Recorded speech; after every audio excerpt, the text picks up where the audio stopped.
यम दूतिया की कहानी। यम दूतिया का पर्व कार्तिक शुक्ल पक्ष द्वितीया अर्थात कार्तिक महीने के उजाले पाख के दूसरे दिन मनाया जाता है।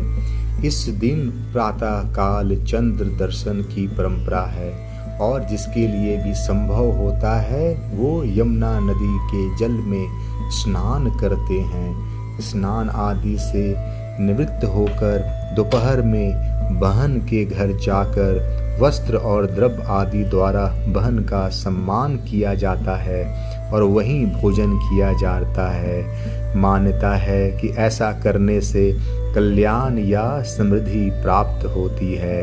ऐसा कहा गया है कि यदि अपनी सगी बहन ना हो तो पिता के भाई की कन्या, मामा की पुत्री, मौसी अथवा बुआ की बेटी, ये भी बहन के समान है।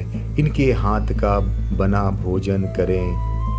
जो पुरुष यम दूतिया को बहन का हाथ का भोजन करता है उसे धन, आयुष, धर्म, अर्थ और अपरिमित सुख की प्राप्ति होती है। यम दूतिया के दिन सायंकाल घर में बत्ती जलाने से पूर्व घर के बाहर 4 बत्तियों से युक्त दीपक जलाकर दीपदान करने का नियम भी है। कायस्थों में इस दिन चित्रगुप्त और कलम पूजा का भी विधान है। श्री चित्रगुप्त जी कायस्थों के आराध्य देव हैं। पौराणिक आख्यान के अनुसार श्री चित्रगुप्त जी की उत्पत्ति ब्रह्मा जी की काया से हुई है। सृष्टि रचना के पश्चात जब ब्रह्मा जी ने धर्मराज को धर्म प्रधान मानकर जीवों के शुभाशुभ कर्मों का न्याय कर योग फल देने का अधिकार दिया, तब धर्मराज ने इसे अत्यंत कठिन कार्य के लिए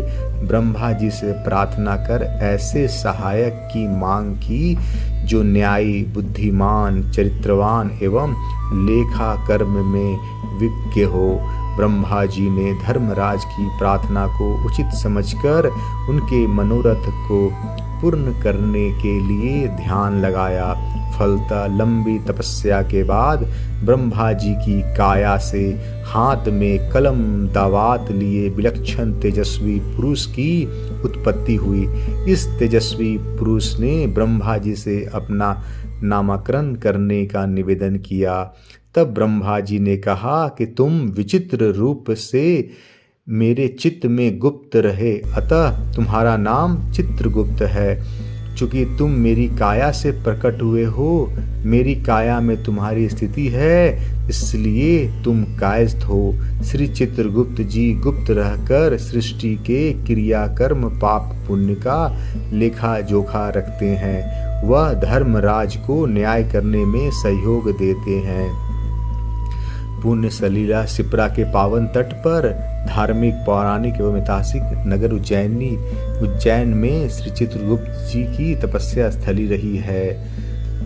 परम पद्म पुराण के अनुसार परम पिता ब्रह्मा जी की आज्ञा से श्री चित्रगुप्त जी तपस्या हेतु उज्जैनी पधारे थे। वहां अंकपात क्षेत्र में इस स्मृति का प्रतीक श्री चित्रगुप्त जी का अत्यंत प्राचीन मंदिर भी है।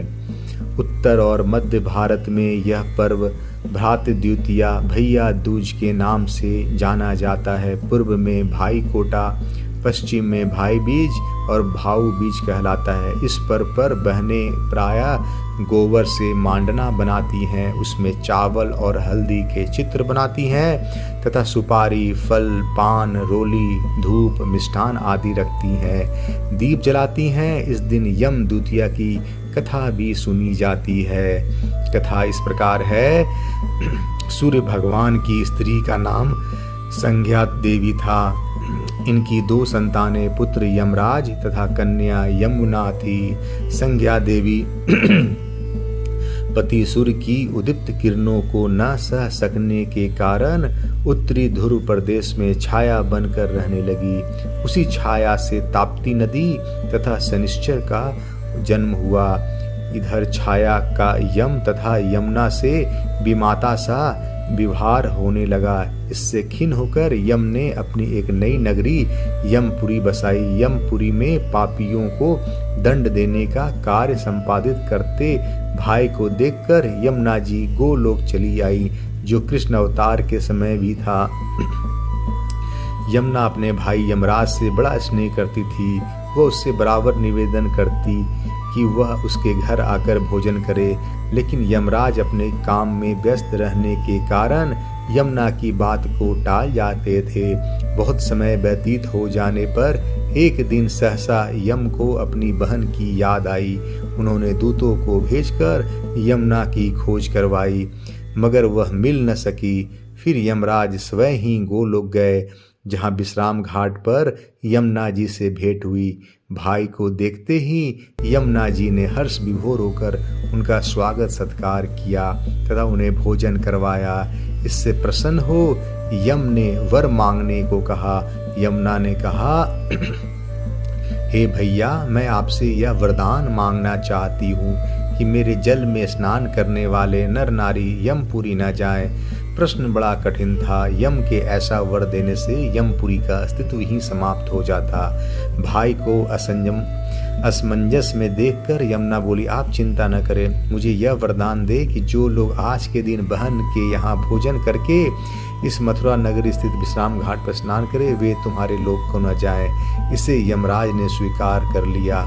उन्होंने बहन यमुना जी को आश्वासन दिया, स्थिति को जो सज्जन अपनी बहन के घर भोजन नहीं करेंगे, उन्हें मैं बांध कर यमपुरी में ले जाऊंगा और तुम्हारे जल में स्नान करने वालों को स्वर्ग होगा।